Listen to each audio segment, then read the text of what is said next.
A família que o criara nem visitá-lo vinha. Seus sogros também não. Eles não queriam o casamento da filha Inês com o Sebastião, mas ela queria. E eles fizeram o casamento, mas a preveniram de que nunca os ajudariam se eles passassem necessidade. Tião era orgulhoso, não pedia ajuda, mas nem precisava, porque seus sogros eram insensíveis. Acontecera uma tragédia. Inês veio a falecer e Tião não tivera culpa de nada. Ele sempre foi um bom marido, amava sua esposa, seus filhos, era cumpridor dos seus deveres de cidadão e contribuinte, mas os sogros não o perdoavam por ter feito a filha os desobedecer. Chegou um momento que ele precisou deixar seus filhos à camada e ir para a roça, ou então tudo plantado morreria no mato. Então ele pegou Paulino, a enxada, e rumou para o roçado. Isso depois de ter feito um pouco de mingau de fubá e deixado sobre a trempe para os filhos tomarem quando sentissem fome. Era a única coisa que tinha para comer, fubá. No paiol ainda restava um pouco de milho da última colheita, mas não daria para muito tempo. Logo acabaria também. Quando ele chegou na roça, viu que as aboboreiras estavam em flor e algumas abobrinhas já estavam no ponto de fazer um guisado. Muito feliz, ele colheu as abobrinhas. Ele agradeceu a Deus, ele já não aguentava mais comer só angu puro. Já estava ficando fraco e com anemia. Ele juntou as abobrinhas no oco de uma árvore velha, onde Paulino brincava. Olhando as bananeiras que margeavam o brejo do pequeno córrego que corria fazendo a divisa, ele viu alguns sanhaços, os pássaros azuis que comem frutas maduras. Tião desceu o pequeno barranco e, que maravilha, um cacho de banana-pão madurinho. Os passarinhos faziam a festa e bicavam as primeiras bananas da penca de cima. Tião se achegou até eles e pediu licença, colheu as que estavam inteiras e deixou as bicadas para eles. Subiu de novo o barranco, aí ele encontrou uma ninhada de ovos, eram das saracuras que moravam no brejo. Ele começou a caçar mais ninhos e encontrou mais 5, cada um tinha cerca de 6 ovinhos. Ele tirou o chapéu e colheu todos. Isso demorou por volta de uns 15 minutos. Quando ele voltou ao pé da velha árvore, Paulino dormia junto das abobrinhas. Tião colocou as suas coisas ali e, muito contente, pegou a enxada e foi capinar sua roça. Para o jantar e o almoço do dia seguinte, eles tinham comida, graças à sua ida até a roça, mas ele ainda estava preocupado com as crianças em casa doentes. Paulino dormia. O sol estava muito quente, era mês de dezembro, e de repente ele ouve trovões. Uma tempestade ameaça cair. Ele olhou lá para sua casa, o vento começou a soprar forte, que tombava toda a roça para os lados, até o chão. Raios começaram a rasgar o céu de um lado a outro. O dia escureceu. Não dava tempo de sair dali e ir para casa com Paulino, que ainda dormia a sono solto dentro do oco da velha árvore. Tião ficou em pânico. Corria de um lado para outro. As crianças, então, sozinhas, com sarampo. Meu Deus, e se elas saíssem na chuva? Na certa, iriam morrer todas. E Paulino ali, a tempestade na certa o molharia. E ele também iria ficar doente e morrer caso se contaminasse com o sarampo dos outros com a imunidade baixa. Que fazer? Ele não sabia. Começou a pingar uns pingos grossos e pedras de gelo. Começaram a cair. Eram muitas pedras, cada uma que caía em sua cabeça doía. Paulino acordou no meio do vento que levava tudo a rodo. O menino começou a chorar de medo. Não via o pai no meio da tempestade. E ao acordar assim, ele não sabia onde estava.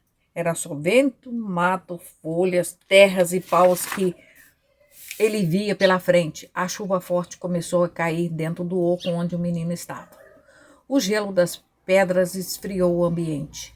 Tião retirou a camisa e cobriu Paulino, que tremia de medo e de frio. E o pai ficou ali por cima do filho a tomar todas as pedras de gelo nas costas que Deus mandava. Ele subiu no buraco da árvore como uma galinha de asas abertas a proteger seu pintinho.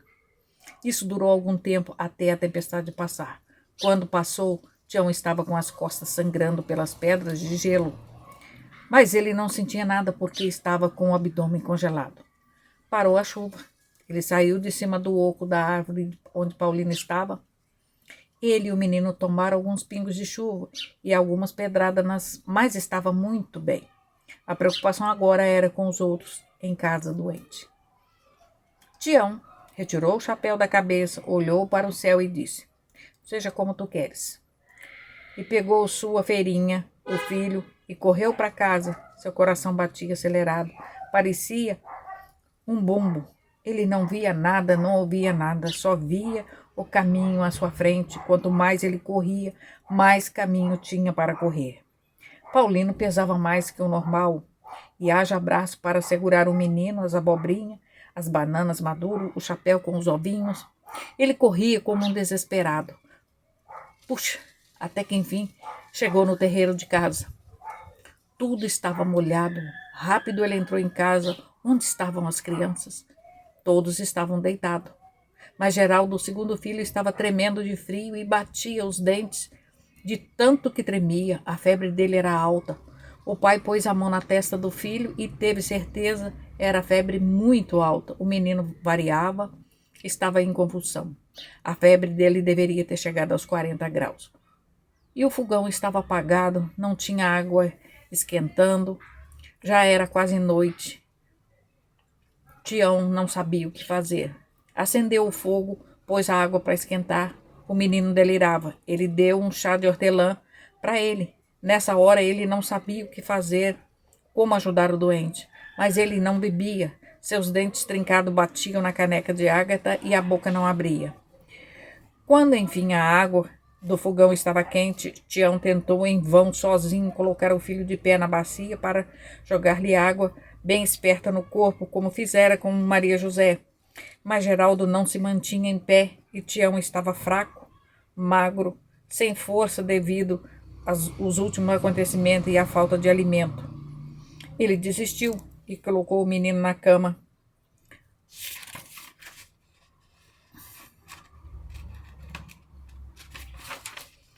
Aí foi que ele viu e sentiu, mesmo no escuro, a cama estava toda molhada e o travesseiro também.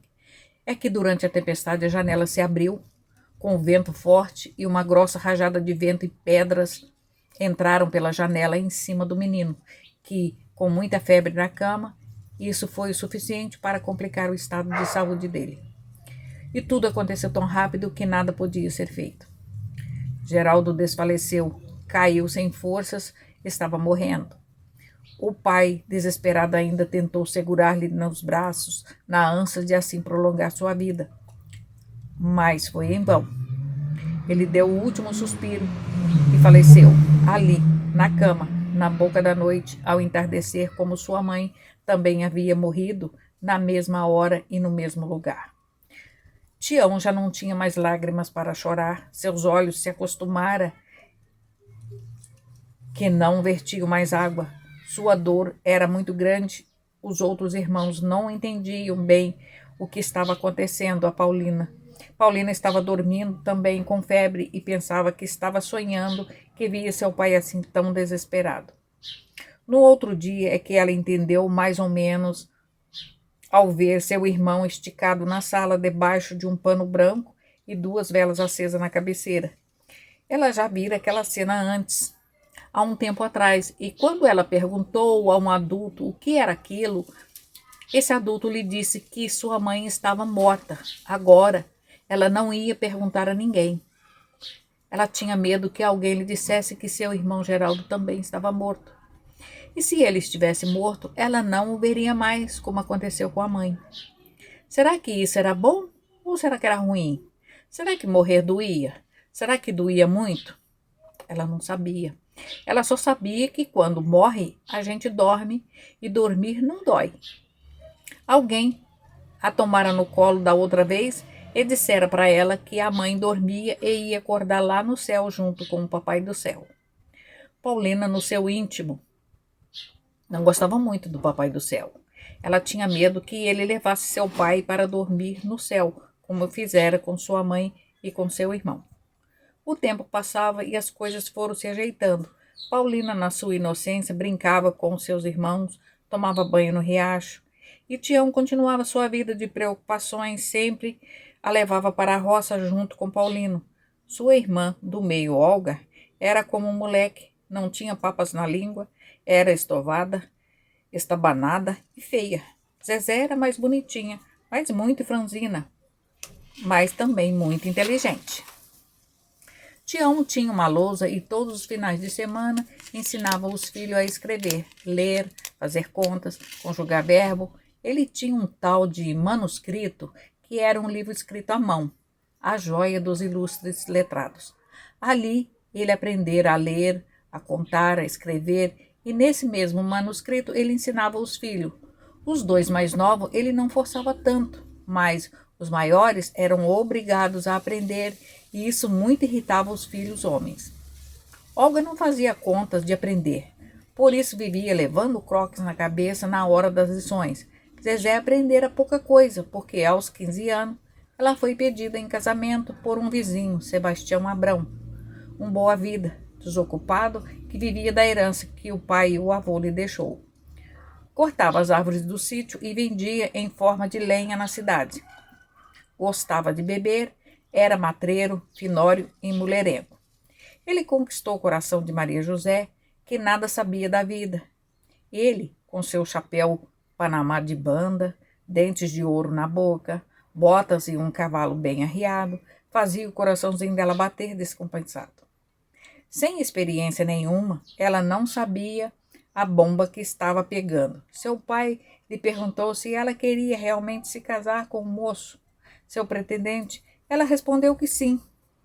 Ela tinha esperança de encontrar no casamento, no esposo, toda a felicidade que a vida lhe negara até ali. Paulina estava com 8 anos, mas parecia ter uns 6 anos de tão pequena que era. Tião pensava que, casando Maria José, era menos uma para tomar conta, já que alguém se interessara por ela. Era mais um risco de o rapaz malandro, como era, ir visitá-la quando o pai não estava e, por bem ou por mal, abusar da inocência da menina. Moça que não sabia nem como se safar de tal situação, se isso caso acontecesse. O pai não sabia nem como abordar certos assuntos com a filha moça. Um dia, tia Rita, a irmã mais velha do noivo, perguntou a Tião se acaso Maria José já tinha regras, porque ela parecia tão menina, sem seios, mas ela tinha. Ele ficou sem saber o que falar. Isso ele não sabia. Ele nunca conversara com a filha a respeito. Tia Rita insistiu com ele para que falasse com a filha. Caso ela ainda não fosse moça, não poderia se casar. Tião não teve coragem de conversar com a filha. Então, tia Rita mandou a comadre dele conversar com ela. Maria José gostava muito da comadre de seu pai, a dona Sinhana, madrinha de Paulino. Ela era solteirona, mas as fofoqueiras da vizinhança diziam que ela já tivera algumas experiências com um namorado e noivo que não deu certo. Dona Sinhana era uma mulher rude, não sabia ler nem escrever, e foi direto ao assunto perguntando: "Você já é moça? Já tem regra?" Zezé não entendeu nada e disse que não sabia o que era isso. Sinhana então lhe explicou tudo, como é o corpo da mulher, como ele se prepara para a maternidade, como se faz os filhos, como eles nascem. Maria José, ao saber de tudo de uma vez só, não queria mais se casar. E por causa da má alimentação, ela ainda não menstruara, portanto ainda era uma menina, em todos os sentidos, tão inocente quanto Paulina, que tinha só 8 anos. O pai delas teve que dizer a Abraão que Maria José não queria mais se casar. O rapaz insistia, todos os domingos ia lá na casa deles, segundo ele, para namorar Maria José. que, como menina que era, fazia 1001 brincadeiras com Paulina e deixava o namorado sentado no banco lá na salinha, conversando com o pai. O assunto acabava e Tião não sabia como hospedar o rapaz. Ele sentia vontade de botar o homem para correr, mas depois pensava melhor e aturava sua presença e o papo chato do cara.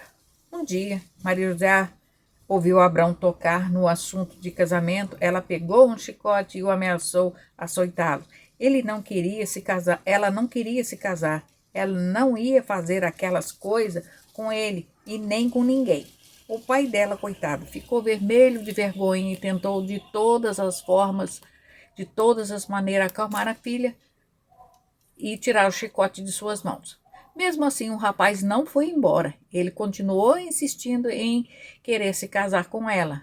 E o pior que ele não era flor que se cheirasse. Ele já tinha vários casos com mulheres disponíveis por ali. E Maria José começou a ouvir que o povo dizia a respeito dele e que não era nada bom. Isso mais a fazia ter certeza de que não queria se casar, principalmente com ele.